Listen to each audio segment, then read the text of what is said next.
Hello. So today I want to tell you about the game Raw and Right. And this is the blank and right version of Raw that 25th Century Games sent to me. And I'm very excited to tell you about it because I love the and right games. And I think this one does some really clever and unique things. I have actually never played Raw. It is on my wish list of games that I want to try. So hopefully that will happen soon. But in the meantime, let me tell you about this one. So this plays 2 to 5 players. Every player will get their own score sheet. I, of course, laminate mine because then I can use dry erase markers and it is easier to, not run out of score sheets that way. So this game plays over 3 rounds. You have this deck of cards that you'll shuffle up, and there are 9 raw cards in here, and they look like this. They are red, and then every other color of card corresponds to the 5 areas on your sheet. When 3 raw cards come out, you will immediately pause and score that round. So the first time, that's the end of round 1, end of round 2, and then when the 9th and final raw card comes out, that is the end of round 3, and you will do final game scoring. So you have 5 areas on here that you are working to score each round. And they all work slightly differently. So the top track is your Pharaoh track, or your God track, excuse me. And so when those cards come out, you're going to be putting them, they have different numbers on them, ranging from, I think, 1 to 19. You're going to be writing them in any area that you wish. For round 1, 2, or 3, you don't have to go in order. Whoever has the highest score for a given round will get 5 points. If you only filled out maybe 1 or 2 of your boxes there, then the other boxes for that current round will become zeros.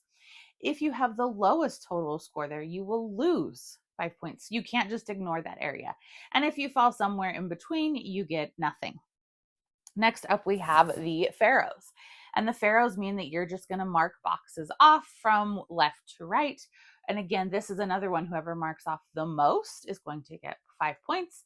The least will lose 5 points, and in between you will get and lose nothing.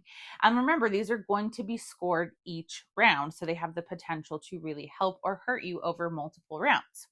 Then we have the Nile track. And there are cards here numbered 1 to 20. So as they come out, you write them wherever you want on here because you must go from smallest to biggest. So like if 15 comes out, you're going to want to write it farther down here rather than up here, because then you're just going to really be causing a problem for yourself. Then we have this civilization area, and there are 5 different civilization symbols, and you will just mark below it as those cards come out, and you get bonuses for doing so. This one has no bearing on other players, so the more types of civilizations that you are able to mark off in each round, you will get points for. So again, we have round 1, 2, and 3. And then finally, we have the monuments. And the more types of monuments you mark off each round, the more points you will get. And if you mark off all of the monument types in a given column, you will get 10-point bonuses. There's other 10-point bonuses throughout the game for completing things. And then along the way, there are bonuses that you will get, which is common in a lot of and right games. So this is really, I like the flow of it. If you get an orange bonus, it's the track below it. If you get a green bonus, it's the track below it. If you get a blue bonus, it's the track below it. So it makes it very easy to keep track of your bonuses and not feel like things are getting out of hand. But how do we get all of these cards? Great question. So when you are the active player, you are going to flip over 3 cards. So for here, we have 2 different civilizations that happen to be the same symbol. And then we have a monument. So as the active player, I get to choose which card I want just for me. And then everybody else, excuse me, these are pharaohs, not civilizations. Civilizations are this gray color. These are pharaohs. So I can choose to mark off on the pharaoh track if I want, or I can choose to take the monument. Because I'm the active player, I pick 1 card that is only for me, and the other players can then mark either of the remaining cards that they would like to. Obviously, this time it was the same card, so they have no options. I'm choosing to take a monument and use it just for me in order to prevent someone else from getting a bonus. So I would look for the Sphinx and I would mark it off on my sheet. Everybody else would mark theirs off, and then the next player would be the active player.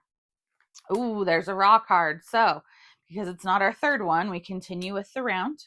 So the active player now chooses one of theirs. These are the civilization cards, and they have a symbol on it you can see.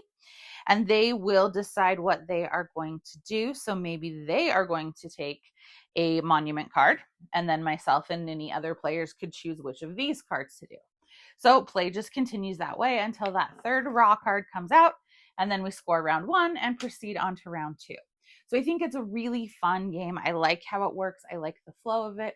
I like that the active player gets to pick something that the rest of the players are left out of. So it gives you that little bit of strategy and edge when you are the active player. And then the ones who are not the active player that round have a choice of two that they can decide how to use. And you really see like which bonuses you can hit the most of, but you can't ignore any one area, because if you do, you'll potentially lose a lot of points. So I think this is a very clever blank and write game. I really hope that I get to try Raw in the future and see how it compares, but I think Raw and Write is fantastic. I would love to know if you have played it. What do you think of it? Give me a like and a follow, and I'll keep bringing you more board game content. Thanks. Bye.